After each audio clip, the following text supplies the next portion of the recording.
everybody. Episode 854 of the podcast that is serving America, the Tourneys Sports Podcast. It is Tuesday night, March 12th, 2024, people. Also, maybe Wednesday, March 13th, 2024, people. Hope everybody's doing well. Hope everybody is having a great day. We got ourselves an action-packed Wednesday episode of the Aaron Torres Pod, Tuesday night, if you are listening on YouTube.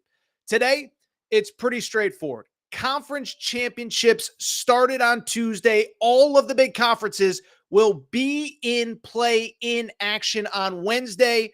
I'm going to go ahead and go all six power conferences, give you my preview, give you my picks, and talk about really what's at stake. The teams that are on the bubble, the teams that are on the wrong side of the bubble, everything that has to happen in all of these conferences. Then we'll have a really fun interview with Morehead State coach Preston Spradlin. Okay, so Morehead State was the first team to clinch an NCAA tournament bid back on Saturday. I talked to him earlier this week. It was a fun interview. We talk about the conference championship, the pressure of being in one of these small conferences. And oh, by the way, what do you do when you're a coach on a Monday, Tuesday, Wednesday, and you're not playing again until the bracket comes out a week on Sunday and then a week from now?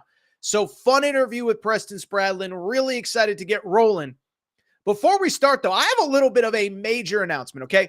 So I have been teasing this and plugging this and talking about this, for a couple weeks now as we get close to the March Madness, to the NCAA tournament, all that good stuff. And that is that over the next couple days, producer Matt and I will be in Vegas.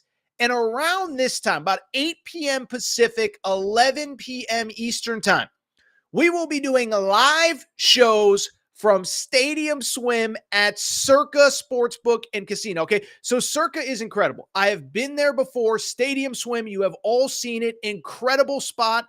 It is an outdoor pool. They got TVs everywhere, huge screens, heated pools. It's open 365 days a year. And they're really ramping up here for March Madness. They're open every single day, open on Thanksgiving for the NFL, Christmas for the NBA, and they are going to be rocking for March Madness. Should mention next weekend, the weekend after that, if you're in Vegas, check out Stadium Swim. They're going to have an incredible setup for the Masters. I was actually talking to them today, but I will be there Wednesday, Thursday, Friday night shows. 8 p.m. Pacific, so make sure, stop by, tell us you said what's up, tell them you love Torres, they'll let you right in, and we will have an awful lot of fun. We may even be doing early morning preview shows on Thursday and Friday. We will see about that, but I'll be in Vegas. We'll go to the Pac-12 tournament, and then shows at night at 11 p.m. Eastern on Wednesday, Thursday, and Friday. Couple other announcements. Listen, you don't have to wait until the bracket comes out to join the Aaron Torres Pod Bracket Challenge. I am so fired up for the fourth straight year. We are working with our friends at bracketfanatics.com. And here's the cool part. They are giving us a huge prize pool to get a part of. You can get part of it right now. Bracketfanatics.com, sponsored bracket. If you click the sponsored bracket tab, you will see my name. You'll see the Aaron Torres Podcast logo. $1,000 prize pool going to the top 3 winners. So sign up. You can sign up right now. If you have signed up before, just enter your email and you're automatically in. But again, bracketfanatics.com. Bracketfanatics.com, sponsored brackets. Appreciate their support. And I also appreciate the support of BetUS Sportsbook. BetUS has been with us all March long. We love working with them. And as I keep telling you, they have the best offer going in all of sports betting, okay? How about this? 125% deposit bonus. 125% deposit bonus on your first 3 deposits. That is courtesy of BetUS Sportsbook. Go ahead, click the link in the show description. Take advantage of that offer now. BetUS Sportsbook. We appreciate BetUS's support. All right, so it is Champ Week. And listen, let me just say this. Let's not beat around the bush. Let's get right into it. We have a bunch of auto bids that have already been clinched, including Morehead State. We will talk to their coach here in just a little bit. Also worth noting, a couple other auto bids went out on Monday night. Charleston won the CAA. Congrats to them. Oakland, not out of California, but instead out of Oakland, Michigan. Greg Kampe, 40 years as a head coach. They win the Horizon. That is an incredible stat. 40 years as a head coach, and he's going back to the NCAA tournament. Wagner beats Merrimack in their conference. A little bit of a bummer for me. Central Connecticut won the regular season, small school in Connecticut. But congrats again to Wagner, 16-15 during the season, but they get into the NCAA tournament. With that said, on top of those 3 bids, 2 more will come later tonight. But the story to me is that by the time you wake up tomorrow on Wednesday, every major conference will be in action. Conference tournaments. I've said this for years. I believe Conference Championship Week is the best week of the year on the sports calendar. Look, I love the first weekend of the NCAA tournament. But remember, first weekend of the NCAA tournament, teams only play twice. Usually one of the games is against an overmatched opponent. This week, you get a UConn, a Houston, a Purdue, a Kentucky, a Tennessee, whoever's your team. 3 times, high-level games, great games. I am so excited. And so what I want to go ahead and do now is go ahead and give you my picks on all 6 major conferences and just kind of let you know what is at stake. Let's go ahead and start in the ACC. If you're watching on YouTube, producer Matt, I believe we have the brackets available for a quick pop-up. So if you're watching on YouTube, you can see that ACC bracket. North Carolina, Duke, and Clemson, very interestingly, are really the only teams that already have NCAA tournament spots clinched. And so what's interesting is you enter this tournament with 3 teams on the bubble, 3 teams locked in. And so this will be a bubble battle. By the way, I think it speaks to how bad the ACC has been. Louisville, by the way, lost on Tuesday. They're going to have a new head coach. They got to get things going because Louisville, Syracuse, Notre Dame, these are the type of programs that should be the 3rd, 4th, 5th, 6th best teams in the ACC. They are god-awful. But in this NIL portal era, they're falling behind. It's been a Duke-Carolina league. Clemson is in, and just about everybody else is battling for their lives at this point in this tournament. So let's get into it. I think to me, the big story is if you've taken a chance to look at the bracket, what you need to know, Pitt, Wake Forest, and Virginia are all on the bubble. Pitt is the 4 seed. Wake Forest is the 5 seed. Why is that important? If Wake Forest wins Wednesday, it will be Pitt versus Wake, and that game essentially is a loser leaves town game. I don't think either team can get in losing this game. It's worth noting Wake Forest is kind of in a bad situation because they gain nothing by playing Notre Dame on Wednesday. If they lose, it's a bad loss. If they win, it's not a good win. So I think either one of these teams probably has to win this game and then has to beat North Carolina. And that's where the bubble picture would get interesting if they beat North Carolina. I don't think they will. I do think Wake wins, but is that going to be enough to get them in? I'm not sure. If Wake doesn't get in, they have nobody to blame but themselves. They were in position after that Duke game, stormed the court. We all know the story. They lost back-to-back games after that, and they're fighting for their lives. I think Carolina knocks the winner of that game, which will be Wake Forest, out in the semifinals. And from that point, I think on the bottom half of the bracket is where things get interesting. Clemson is the 6th seed. I actually think Clemson matches up well with Virginia, who is terrible, can't score 50 points against anybody. And then also, I think they actually match up well with Duke. These 2 teams played earlier in the year at Cameron Indoor. Duke wins by 2. I have a little bit of an upset in the ACC. Go ahead and give me Carolina from the top of the bracket, Clemson from the bottom of the bracket. And I do like North Carolina to win. When I say an upset, what I mean is the 6th seed Clemson, I think, makes the title game. I don't think they can beat Carolina. I don't think they can beat Virginia, Duke, and Carolina all back-to-back. And then where I think it gets interesting is, depending on what other stuff happens across the country, if Wake loses, if Wake beats Pitt, if Carolina beats Wake, and if Clemson knocks out Virginia, I think we're looking at a 3-bid ACC. They have nobody to blame but themselves.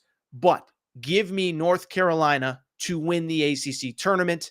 Again, all the good teams will be in action on Thursday, but the action really picks up on Wednesday. If you're listening on podcast today, Wake Forest absolutely has to win the game against Notre Dame. That is the one to keep an eye on Wednesday. Let's go ahead and go down to the Big 12 bracket. Big 12 is underway. 2 games have already been played. UCF just smacked the you-know-what out of Oklahoma State in the first game of that tournament. And then in the second game of that tournament, it is worth noting that Cincinnati does beat West Virginia. So West Virginia, by the way, they will probably start their coaching search in earnest because, of course, they have had an interim head coach all year long. Big game that you need to know in the Big 12. The 8-9 game, which is Wednesday afternoon, TCU, Oklahoma. It's not quite what I just said about Wake and Pitt because I think either team could get in with a loss, but I think both teams are definitively in with a win, if that makes sense. TCU is on the bubble. Oklahoma's on the fringes of the bubble. Whoever loses this game is going to have a nervous couple days in the lead up to Selection Sunday, but I don't think it precludes them from getting in. I just think it would help the resume. Oklahoma can probably afford a loss a little bit more. And then where I think it gets interesting is, listen, Houston's awesome, but the rest of this bracket is wide open because at the end of the day, remember, Kansas is down its top 2 players. Hunter Dickinson will not play. Kevin McCullough will not play. Bill Self basically is punting on the Big 12 tournament and saying, I'm going to give my best 2 players 2 weeks off, try to get healthy. So top half of the bracket, where I could see it getting interesting, if you have looked at the bracket, BYU is the 5, Texas Tech is the 4. Central Florida's coming in, UCF playing pretty good basketball right now. Remember, UCF has had good success throughout the regular season. They won at Texas. That was the infamous Rodney Terry horns down game. They beat Kansas at home. They beat Texas Tech at home. They're a good basketball team. I could see the scenario where after winning on Tuesday, they pull the upset Wednesday against BYU, the upset against Texas Tech on Thursday, but none of it matters because they're on the wrong side of the bracket. Houston would be their semifinal game. I think Houston cruises to a Big 12 championship game appearance on the one half of the bracket. The other half of the bracket is where it gets interesting. Kansas, as I said, is a 6 seed, will play Cincinnati. I think they survive Wednesday. Don't think they can survive 3 seed Baylor. And here's where I think it gets interesting. I actually think Texas is a unique matchup for Iowa State. Texas is playing its best basketball of late, 4 of 6 wins over the last, 4 wins in their last 6 games. And I think they can pull off the upset and beat Iowa State. If Iowa State wins this, I think they're playing Houston for a title. I think if Texas wins that game, they're playing Houston for a title. So give me Texas to pull off the upset against Iowa State and Baylor. Houston against Texas in the championship game. And in the final game for Texas in the Big 12, horns down, because they ain't beating Houston. I'm sorry, but they are not beating Houston. Let's keep it going. We're talking conference championship previews. If you're just joining us, we appreciate your support. Make sure to lock in, plug in. By the way, drop some comments, share your picks, whatever it is that you want to do, however it is that you want to contribute to this show. Feel free to, like I said, plug in, drop in, do whatever. Want to keep it going, though, and I do want to get to the Big East. Big East is very interesting, and it's not only very interesting. The interest starts tonight, because tonight, as you can see on your screen there, 6 seed Villanova plays 11 seed DePaul. 7 seed Providence plays Georgetown. I should note when I say tonight, if you're watching on YouTube, it's tomorrow. I'm trying to be cognizant of the Twitter or the podcast audience, excuse me. But the big story there, Providence, first of all, playing Georgetown, which is interesting in and of itself. And then on top of that, Villanova is playing in their side of the bracket. They are playing DePaul. You got to win that one. But I think what's interesting about that, and by the way, producer Matt, you can drop the graphic now because my face, my pretty face, we got to get that back on. But so Villanova and Providence, you just saw the bracket. Both of them have to win Wednesday. Here's the thing, though. I think both of them have to win Thursday as well if they want serious bubble consideration. Now, I don't think Providence can do it. I don't think they can beat Creighton. Where it potentially gets interesting, though, I could see the scenario where Villanova beats Marquette. Even still, Villanova is going to be a point of contention with fans, because remember, this is a team that has 14, 15 losses. If they don't win the Big East tournament, I mean, we're talking about a 15-loss team. It's hard to justify putting them in, but those are the two intriguing teams on the bottom of the bracket. Then at the top of the bracket, UConn's the 1 seed, but the 4-5 game, Seton Hall St. John's, you could argue is as important as any game in the opening round of these conference tournaments. Seton Hall, Joe Lunardi's next 4 in. St. John's, last 4 in. And really, it's kind of a TCU Oklahoma situation, and really more Wake Pitt, where whoever wins this game, their work is not done. But whoever loses this game is going to be sweating come Selection Sunday. I think Seton Hall can probably afford a loss more than St. John's can. If St. John's loses, it's going to be a tough conversation. If St. John's wins, I think at worst they're going to Dayton for the first 4, and they are probably in. I still think Seton Hall gets in. They got some really good wins on the resume. Beat UConn, beat Marquette. They've played some really good teams and played them well. In terms of the how the bracket breaks, listen, I think UConn's steamrolling either Butler or Xavier. And where it gets interesting, the UConn matchup with either Seton Hall or St. John's in the semifinals. One, the Garden's going to be rocking. You heard from Hassan Diar earlier in the week about what that game means to UConn fans and how much it means to UConn players. But at the same time, Seton Hall beat UConn earlier this year. St. John's, I watched both those games. UConn fans will deny it.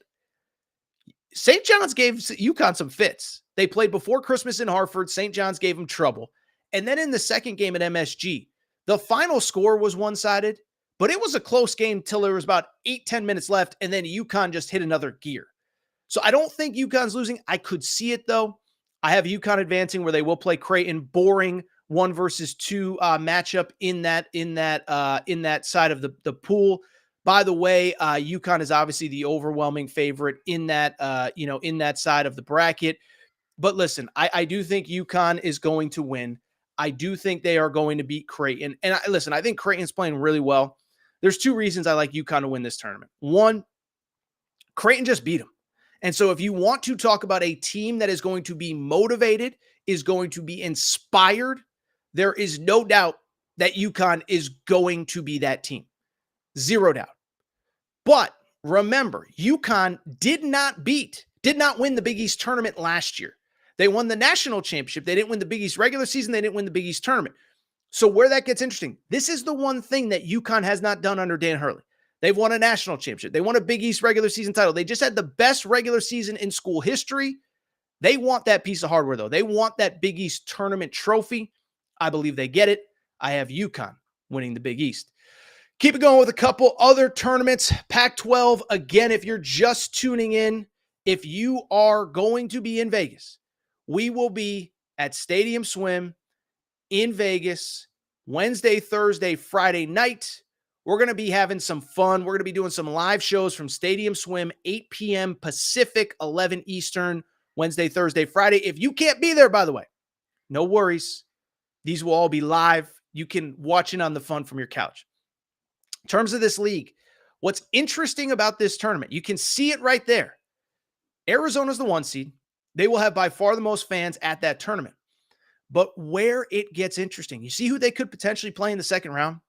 They could potentially play the USC Trojans in the second round.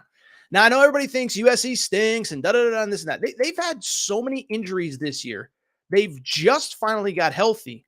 And did you see what they did the last time they took the court?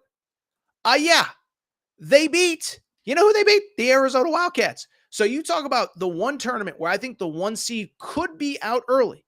I just think Arizona has to be ready. I don't see them losing, but I think they could. And I think that's worth monitoring. Bottom half of the bracket, the only real intrigue, Colorado is a bubble team. They are the 3 seed.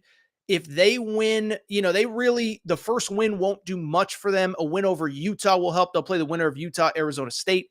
A win over Utah would help. I don't think it's enough. I think they have to beat Washington State, and I'll be blunt. I do not think that they are beating Washington State. So go ahead and give me Arizona versus Washington State in the Pac-12 championship game. What gets interesting there, again, remember, we all know what is at stake here. Last Pac-12 championship, Washington State booted from the league. They're going to their first NCAA tournament since 2009. But you don't think they would like to give those double birds to the Pac-12 on the way out? I think they would. but I just can't pick them to beat Arizona. I know they've beaten Arizona twice in the regular season. One, they say it's really hard to win a third straight time. Two, if you've ever been to the Pac-12 tournament, if you haven't been, now's the year to do it because there ain't going to be one after this year. But Arizona fans are like 95% of the fans. Arizona has a great, passionate fan base that travels for that event, and I do like Arizona to win. Let's go ahead and wrap with the two major tournaments that end on Sunday. Let's start in the SEC. Only promise that I can make you at the SEC, no matter who wins this thing, they're going to be pissed off on Selection Sunday because they're going to feel like they're misseeded. Yes, Kentucky fans know what I'm talking about. Yes, Tennessee fans know what I'm talking about.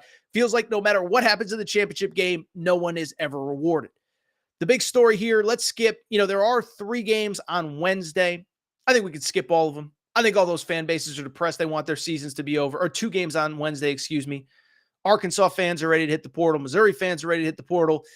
Georgia fans are ready for spring football. So let's get to Wednesday because there are 2 very important bubble games. First one, Mississippi State LSU. They play the early game, 1 p.m. Eastern, 12 Central. Mississippi State has to win this game. If they win this game, I think they're in. If they lose this game, though, I do think there is a distinct possibility that they are at the very least sweating on Selection Sunday, and I think they might be on the wrong side of the bracket. Later, night game. This would be on Thursday, remember, because the top 4 don't play until Friday. Texas A&M Ole Miss. They just played to end the regular season. Texas A&M won. Texas A&M has to win this game, and I think they got to beat Kentucky to be a serious tournament contender. I don't think they're doing it. Weird team all year. Think they're done. Bring it up because this bracket overall is very interesting. And where I think it gets interesting is Friday. Top 4 seeds are Tennessee 1 seed, Kentucky 2 seed, Bama 3, Auburn 4. I think we could see some upsets that first day. I think South Carolina is a tough matchup for Auburn. I think Florida is a very tough matchup for Alabama.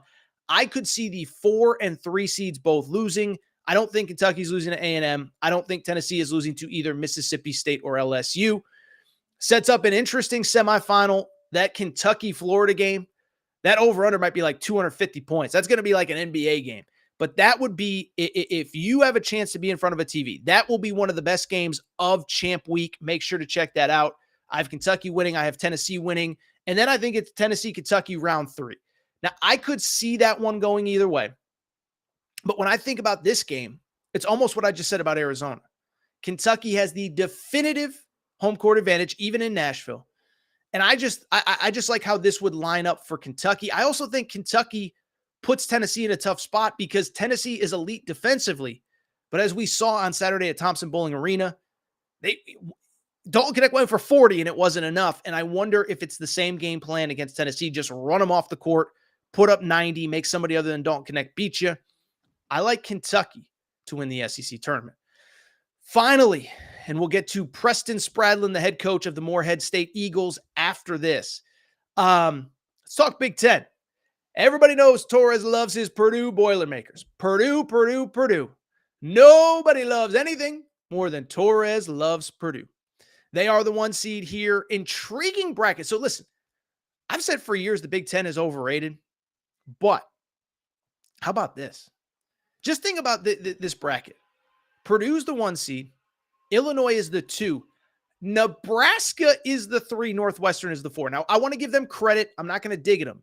But it shows you it's a weird year when Nebraska gets the 3 seed, Northwestern the 4.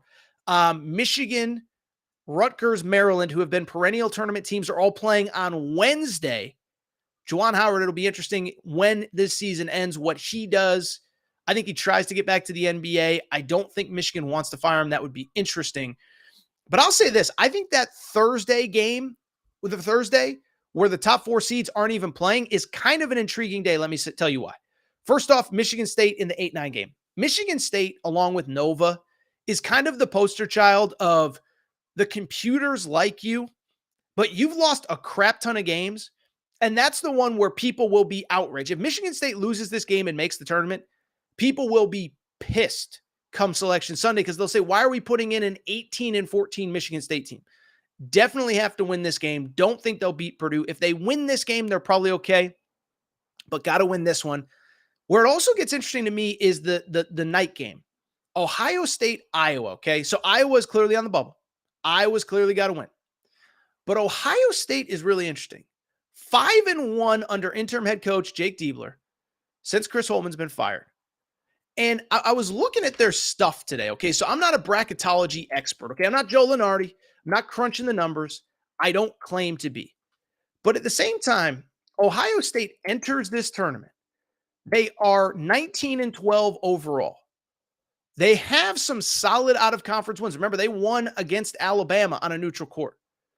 They beat UCLA, not a great win, but it's okay. Beat West Virginia. So I just bring it up because they're 19-12.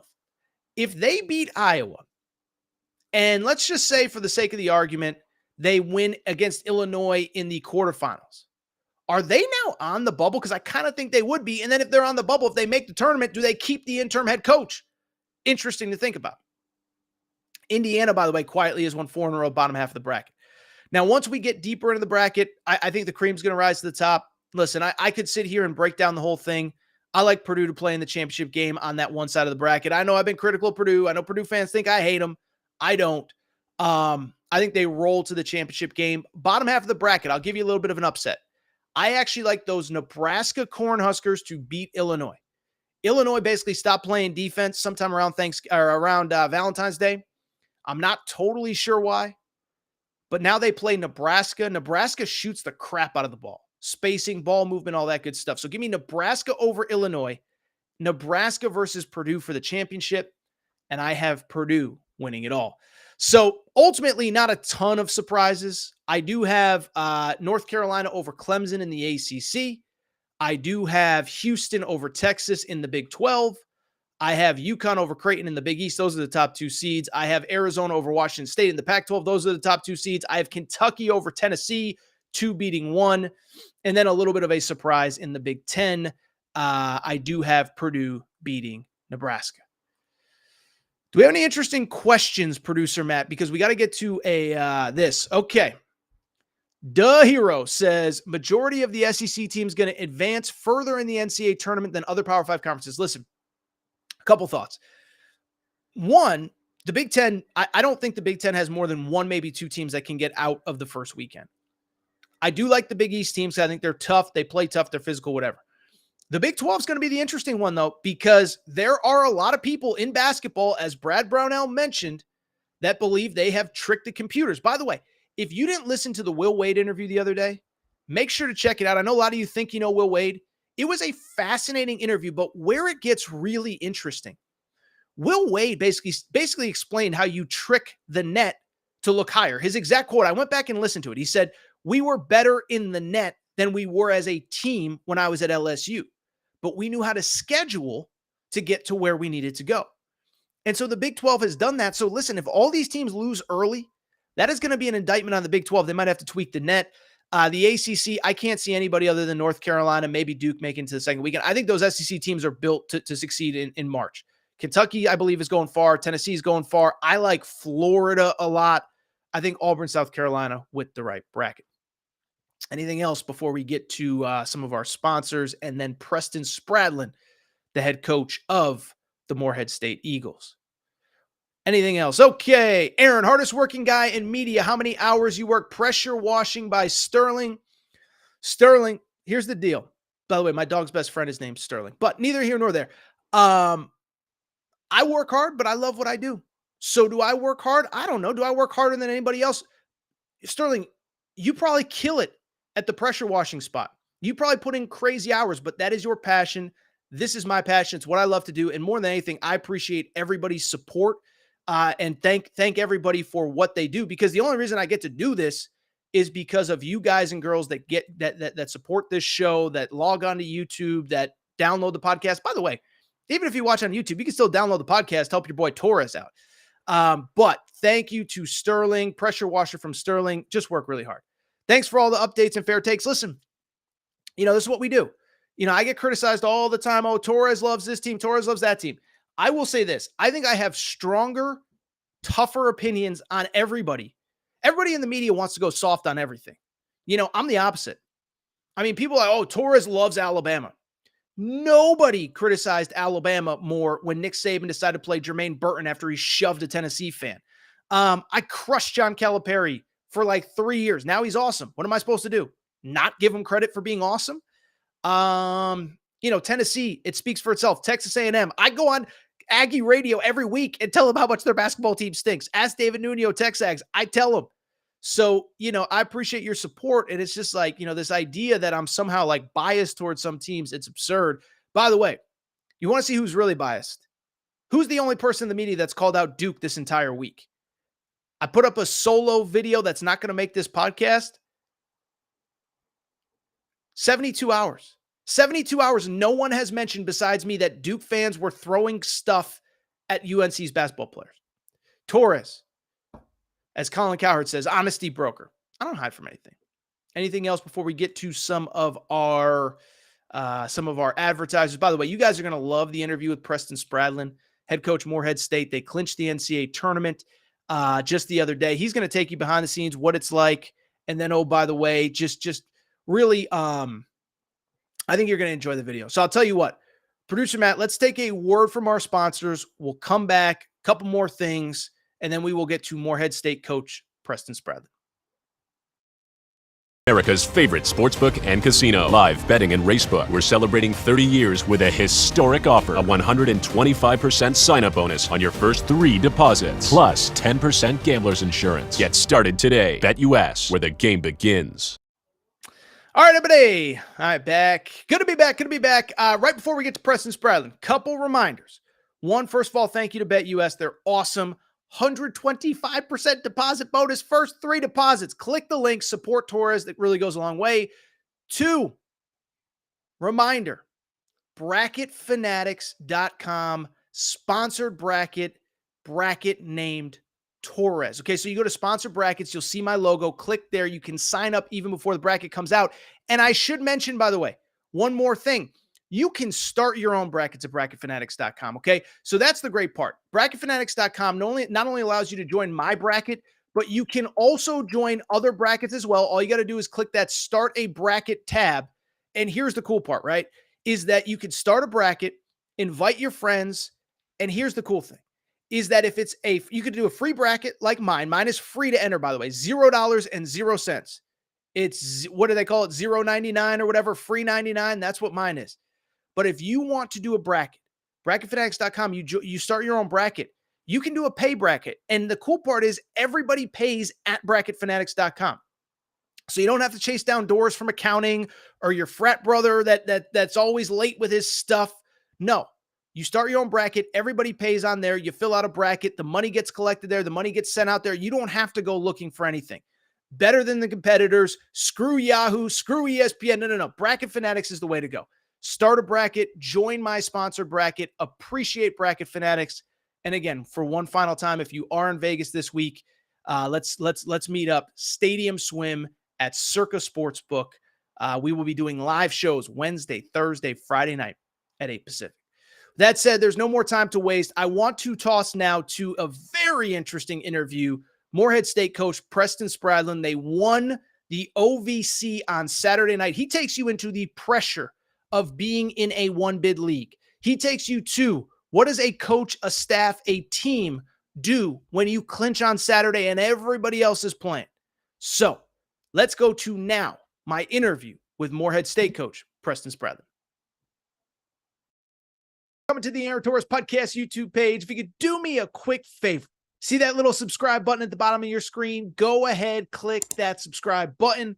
Really does help our channel grow, our audience grow, and I really do appreciate it more than you know. So click that subscribe button. Appreciate your support. Now, here's the video that you came here for. All right, joining me via Zoom, the head coach of the Ohio Valley Conference champion, the Morehead State Eagles, first team to punch their ticket to the NCAA tournament. We did this a few years ago. I am so fired up to be doing it again. Coach Preston Spradlin. Coach, what's going on, man? How you doing? Oh, man, I'm doing well, brother. Very blessed and excited, to get this cranked up, get ready for the NCAA tournament, and just thankful for the opportunity. I don't think I asked you this last time, so I'll ask you. One, it's incredible to be part of that field, but how nice is it to clinch on Saturday? You get it, or is it nice? Is it too much time off? Do you enjoy the time off? Do you enjoy watching the other conference tournaments? Do you enjoy getting to relax a little bit, or is it like, crap, we just played 3 games in 3 days. I don't want to wait another 14 days to play a game. No, it's first of all, I'm always going to find the positive side of everything. Okay, but it's great. I mean, we get first of all, we're the first team to be in the field, and that's obviously just garners a lot of attention for our university and our community and our players, and obviously that's wonderful. But man, I have no idea who we're playing. I haven't even met with my staff this morning. I'm at home. And Okay. I think we might start practice back on Wednesday. And so, it's really nice. It is really nice to catch your breath, be able to just enjoy it. And as you said, you get to actually enjoy March Madness a little bit. We got home yesterday. We had a parade and people and everything, which was really nice. And then we came home, and as a family, we sat down and we watched 3 other conference championships, and got a chance to text friends and respond. And then late last night we actually sat down and we watched our championship game as a family, Wow. because I know once I go into the office and watch it and start cutting up clips and stuff from a coach's perspective, I'm going to see it very differently. So it was nice to watch it as a fan and just hear what the commentators are saying and the crowd shots and all those different things. And so I think it's an unbelievable blessing. There's going to be a ton of great conference games or conference tournament games going on throughout the week. We get to enjoy those. But sadly, for a lot of those coaches and I teams, they know. have to turn right back around and shift their focus, towards the NCAA tournament. And so it's a great balance that we get a chance to enjoy our championship. Man, you got a great basketball family when, you probably haven't had as much time to spend with them as you want. Portal season's coming up, so March and April are going to be busy. You say, honey, let's watch the A-Sun, let's watch the Yeah. A-Sun title game. Yeah, no question. It's so funny. Like, a coach's kids and a coach's wife. My family is they're the epitome of that. And so, it's just amazing that we spend so much time watching college basketball. Not just watching Morehead State, but we're fans of everybody and connecting with friends and all of that. But our family gets to travel with us to the tournament, the OVC tournament, and then obviously to the NCAA. And so it's amazing. They get a chance to experience all of those things. And my kids got to climb the ladder and cut the net with me this year. They didn't get the chance to do that 4 years ago due to COVID. And so, in a lot of ways, 4 years removed from a championship during the COVID year, this one is in a lot of ways more special because we get to experience everything that comes with it. Fantastic. So today, and you said you probably won't practice till Wednesday. Um, are you just watching other basketball? I mean, what does a team do besides get to kind of kick your feet up, relax? Obviously, the players got to kind of get treatment and get healthy, but as a coaching staff, like, what do you guys do during this time? It's a lot of stuff. Obviously, we're planning a good chance for us to get out and do some recruiting. Here in the state of Kentucky, we've got the regional tournaments going on down in Tennessee, and so our staff is going to kind of disperse and make their way around to see some players and get out in the community a little bit. And so that's always a great opportunity to do that. We'll watch our stuff. We'll take a look and we'll say, hey, what's some things that we have a chance to get better at over the next couple of weeks once we give these guys the rest, give them a chance to get healthy and get them back on the court. And then kind of what's our overall game plan, to work them back on the court, what days are we going to give them off. Obviously, you're planning a selection show for Sunday, a party, a watch party, and all that kind of stuff. And, Under Armour's calling, wanting to know, hey, we need to know who we're sending stuff to, what all that's going to be. We're designing championship hats and all that kind of stuff. And That's so, great. those things are really fun. And, you look at a smaller university and athletics department where you're kind of all hands on deck. It's nice, to have this week and to be involved in those things. I don't look at those as a burden at all. I look at them as a blessing that, hey, as a head coach, I get to pick out the championship shirt that we're going to give to everybody and all that kind of stuff. And then obviously at the time to be able to do it. So it's a good mixture, but I think, taking a break and not getting on the court for a few days is very important for us from a lot of standpoints, but especially the health standpoint. We play about 6.5 guys, so 3 games in 3 days. You had the OVC Player of the Year, Riley Minix, played 115 minutes in 3 days. And so he needs a couple of days off. He needs to be rested. So you mentioned, so you guys had a parade, when you came back on Sunday. Talk us, because I look, we all, I think, fortunately or unfortunately, it's just the reality is we look at everything mostly through, I hate to say it, the high major lens, right? Is that, the Kansases and the Kentuckys, whatever. The point I'm trying to make, like, how much does it mean for your community, for your school? Even to just like you had back-to-back nationally televised games. I have to imagine that that's big for you guys. I mean, how big is this whole thing? Obviously, with the caveat that you guys were I don't know, fortunate's not the right word, but you won it, so it makes it a little bit easier. But how big is this last 4 or 5 days and the next 10 days or so going forward? It's huge. I mentioned just 4 years ago the number of interviews and things like that, and it's big for everyone, right? It's an opportunity for our program, for our players, for everyone to tell their story and really shed some light on the way that we do things here and try to share that message. But it's great for our conference. It's terrific for our school as well. There's a direct correlation to number of applications that come in to the number of nationally televised games that we have. And our admissions department keeps up with all of those things, and they send me those messages and they say, "Hey, coach, thanks for a great showing last night, on ESPNU or whatever it is," because it elevates everything. And I think there's very few things at any university that has the ability to just completely elevate every department, every office, and every person.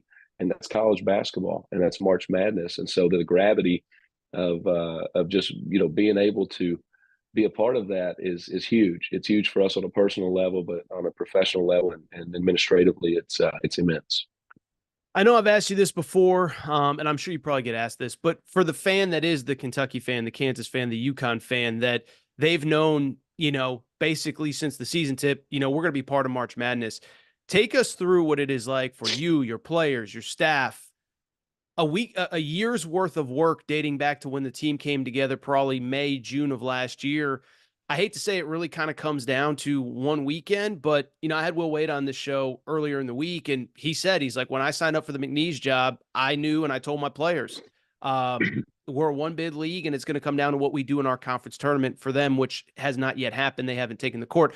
I bring it up take us through like the pressure, the stress, the anxiety, the fun, the relief, whatever those emotions are, knowing how much is at stake for those 3 or 4 nights in the conference tournament for you guys.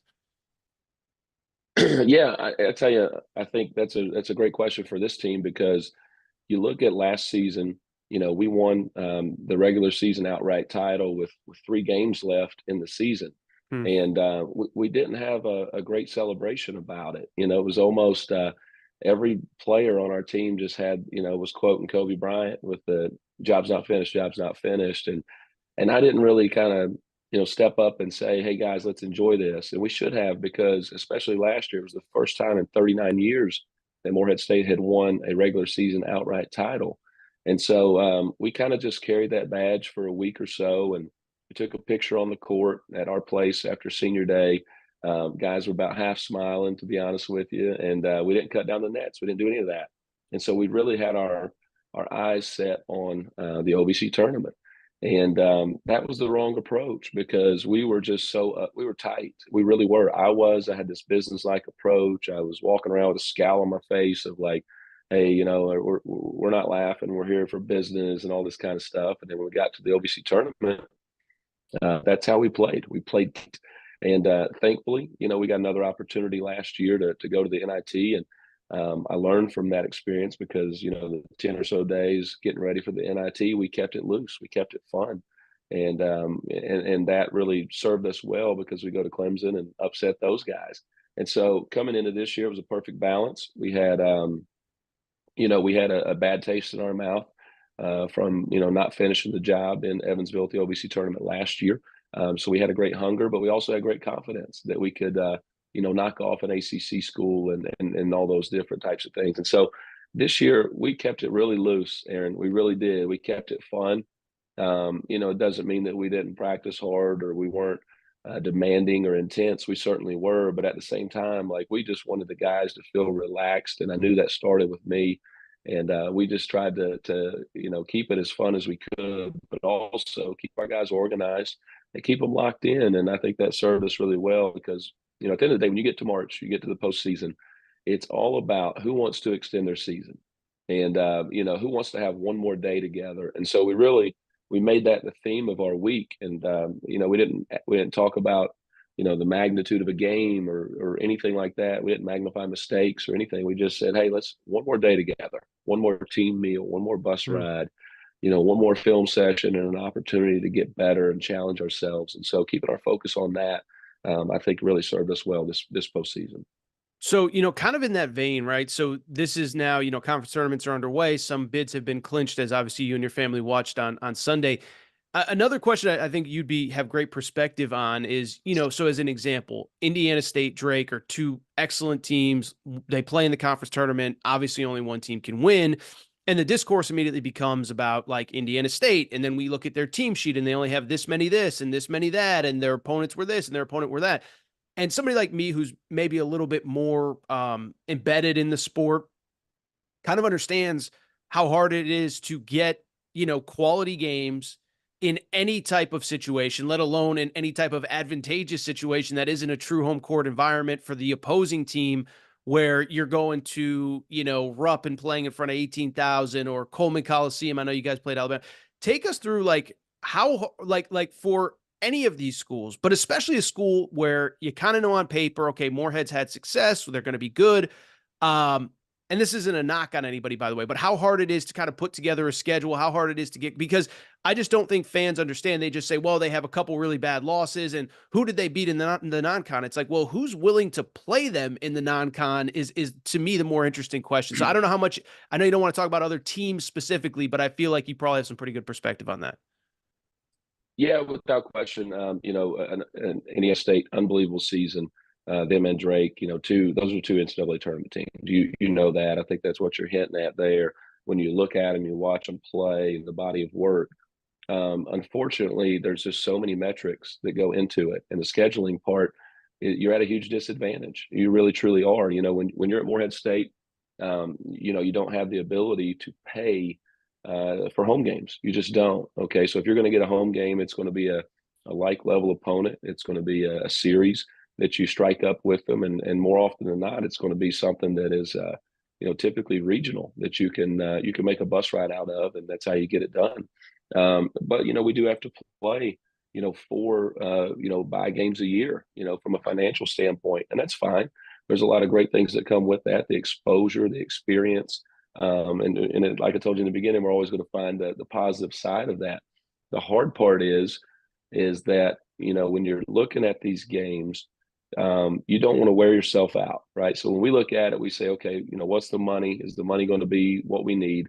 What's the travel? Okay, so if we've got a home game against Mercer, we got to make sure we protect that home game. We can't wear ourselves out, traveling to Alabama and then Purdue to those games that are going to be difficult to win, as we know. Not that we don't want to win them, but we can't cost ourselves a home game against a life level opponent. So that's an important key for us as we're scheduling these. But it's been really hard from our standpoint because as these teams are putting their schedules together, they have a budget to work with, obviously, and it's a big one. They have certain dates they have to work with, right? So when you're trying to play Alabama, you're trying to play Purdue, Penn State, they're not playing you on a Saturday in November. Okay, those are football games. Okay, so there's layers to it to where you've got to miss more school when you're at Morehead State because you've got to travel through the week because you can't play those big guys on Saturdays, football Saturdays. Then there's the component of the hotels, right? We had times this year, Aaron, that we played at those places where you'd go to your shoot around at 11 a.m. and you didn't go back to the hotel because you could not stay in that hotel because the hotel was going to be booked up for a 2-3 night minimum because there was a football game next day. Ooh, and that's the reality of it. So you got guys in the lobby, laying with their feet up, trying to get rest for a game against a top 10 team on the road. And oh, by the way, it was a 6-hour drive to get there, and it's going to be a 6-hour drive going back home. So there's a lot of factors on our side of it. When you look at their side of it, they're building their net. They're building it for this week for Selection Sunday. And so for us, it's been really difficult to get the bottom half teams in the Power Fives to play us. It's been difficult because they don't want to run the risk of losing that game to us. So we typically have to play Alabama, Purdue, to Indiana, teams like that that are going to be at the upper half of their picked at the top of their leagues. And so the competition level for us at Morehead is more difficult. Indiana State's going to be the same thing. They're not going to be able to play the teams that are going to finish near the bottom of that league, or at least projected in that way. And then something on the other side that hurts us is, 3 weeks ago, Aaron, we were the number one defensive team in the nation. People don't talk about that. Okay, we were the number one per KenPom defensive team in the nation, Morehead State, and we're still top 10 in about 6 categories. Okay, so we're very proud of that. Kills us in scheduling, because if you want to increase your net, as you know, you get a bye game and you try to win it by 40. Yep. That's the recipe. Am I right? I'm not going to call out any names. That's how it works, right? So when you look at Morehead State and you look at their scores, you look at their KenPom, you look at how they win basketball games, and you say, holy cow, these guys might hold us to 62 points.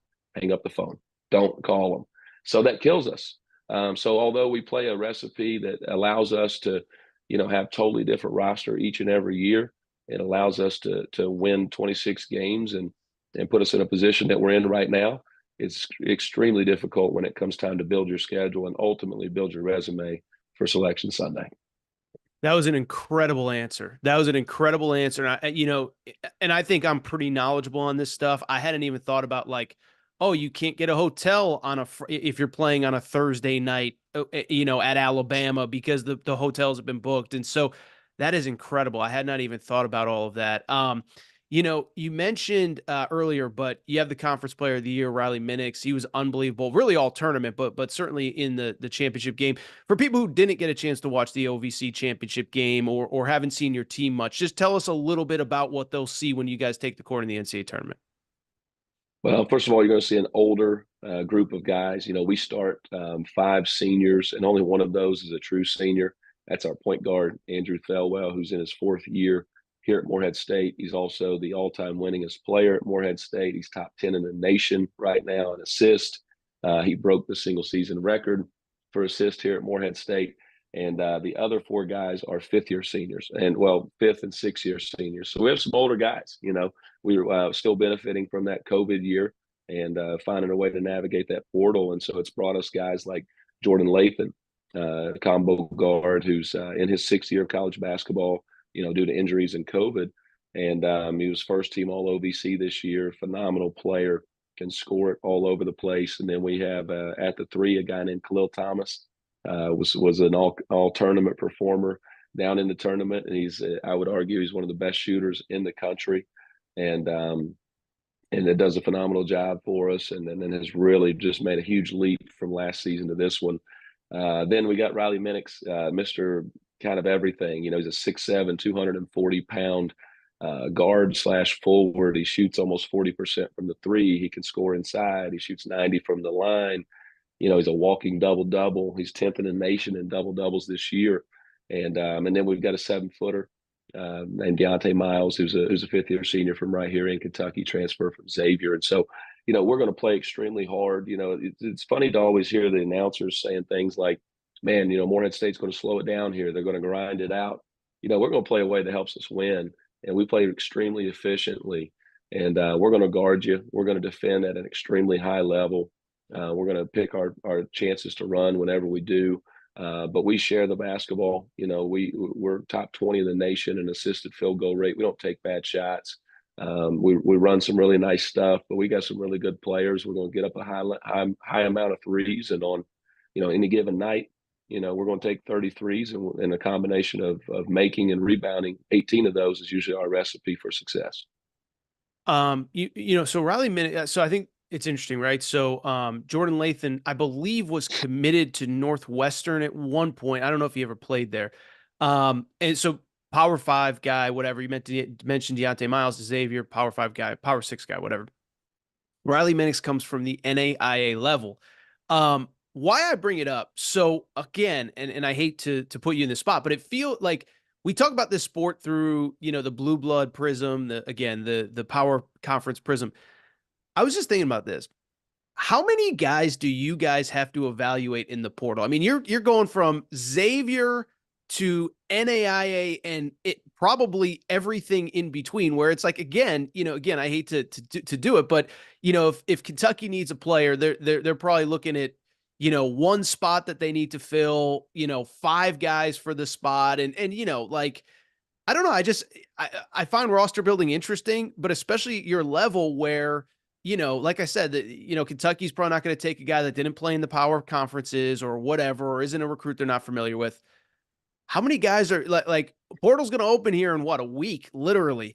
How many guys are you looking at when that thing opens?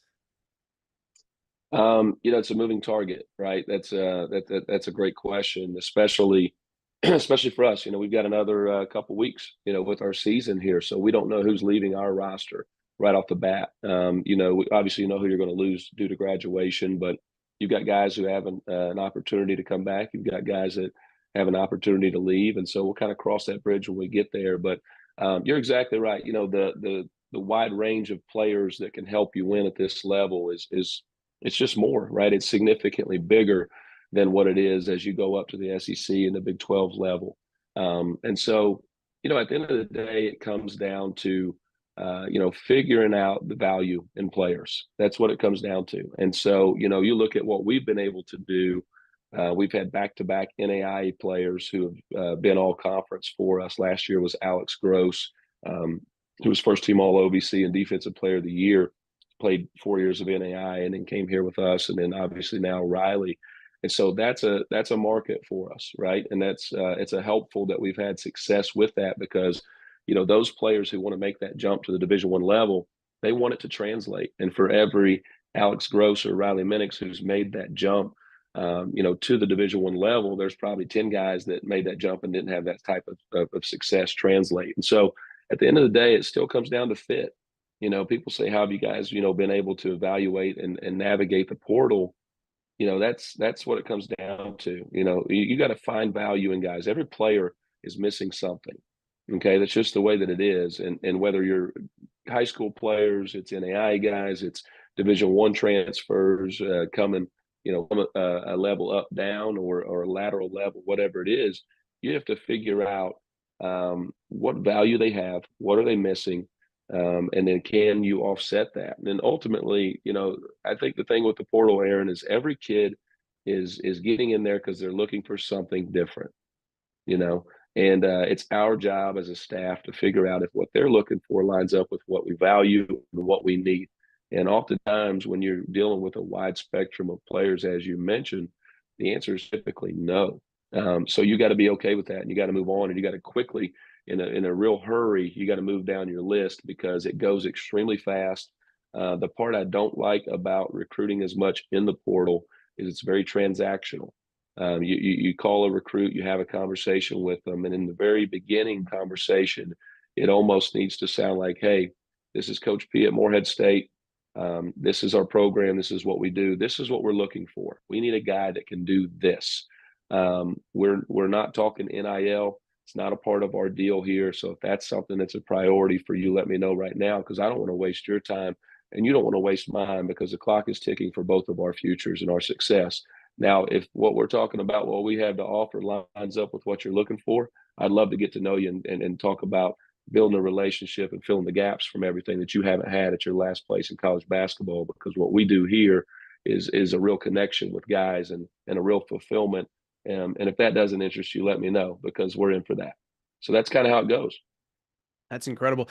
One of so the producer, my producer of this show, great guy Matt, is an Auburn grad. He is very appreciative of everything that you guys have. You had a chance. So Janai Broom, their star player, who statistically people believe is one of the best players, in college basketball. Not just statistically, he is. Have you had a chance to follow it all? What he's done these last couple of years at Auburn? Oh, without question, we watch every Auburn game. We really do. I've got, my family, we have notifications set for all of our guys that are playing at that level. I have the picture right behind me. There's the big guy Wow. right there, Love it. spreading his eagle wings, not his war eagle wings. Those are his Morehead State eagle wings. But yeah, I mean, we love those guys. We support them. I sat in his living room with his family. His family was here in my home having dinner, and it doesn't change, right? If it changes because they wear a different color jersey, then shame on you, right? You're in this for the wrong reason. And so there's not a bigger Janai Broom fans out there than the guys that love him and coach him. We text him every week. We talk to him. He's thrilled that we're in this position right now. He knows he was a part of this, and he knows how special it is when you're here.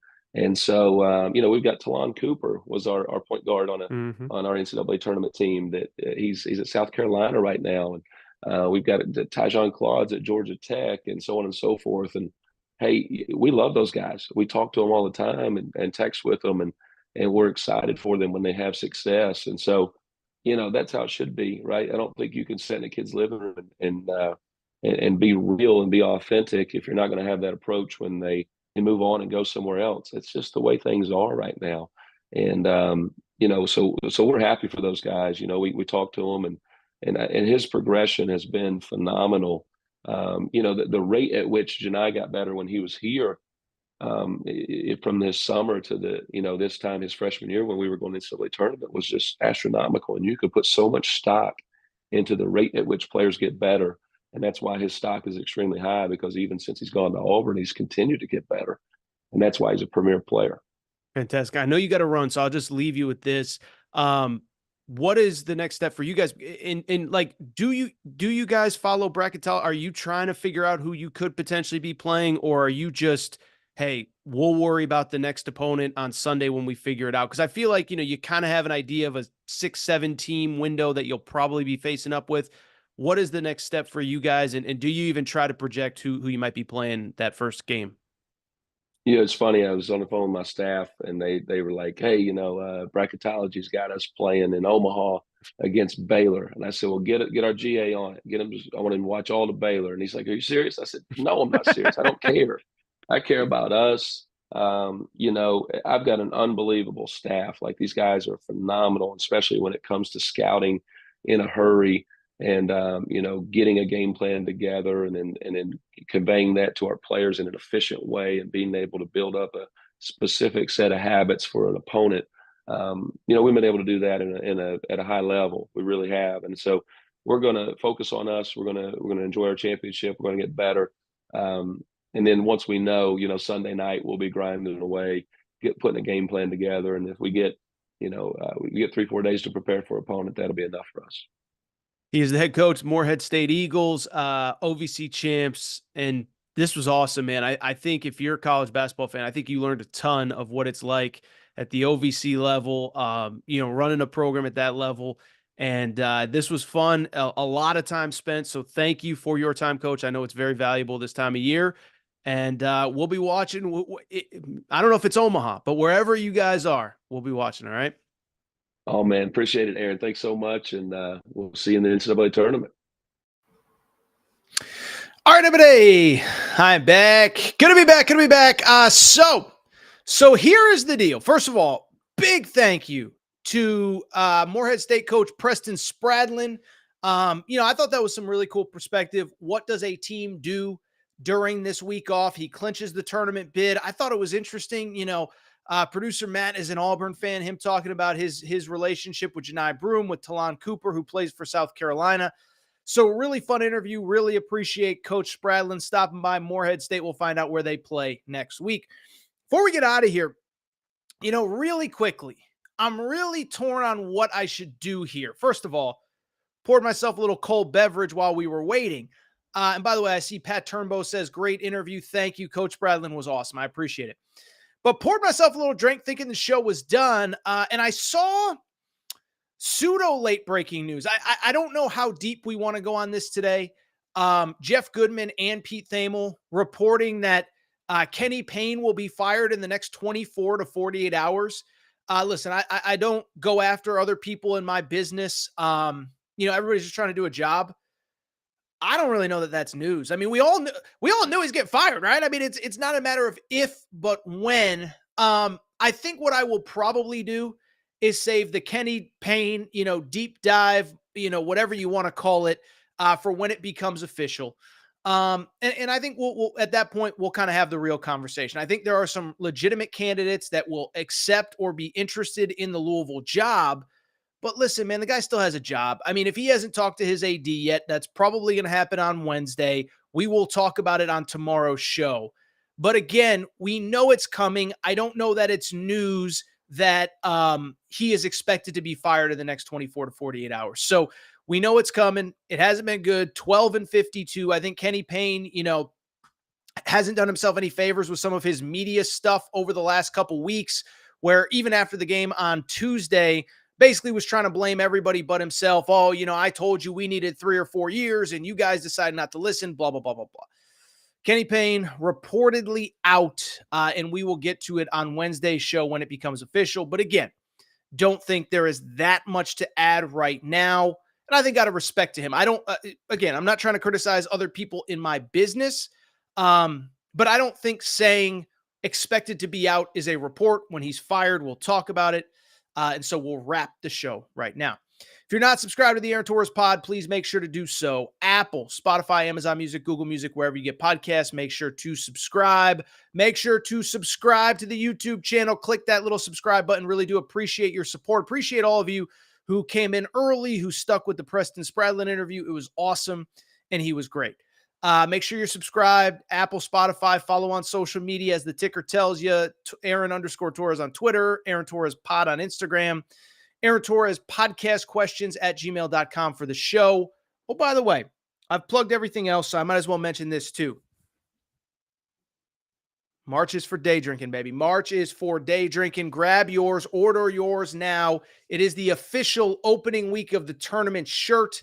And it is the best way to, you want to support me. There's a number of ways to do it, but you can go ahead and find that AaronTorresOnline.com/merchandise as you see on the ticker. So I'll tell you what, we're going to get out of here. I will be back Wednesday night live from Vegas.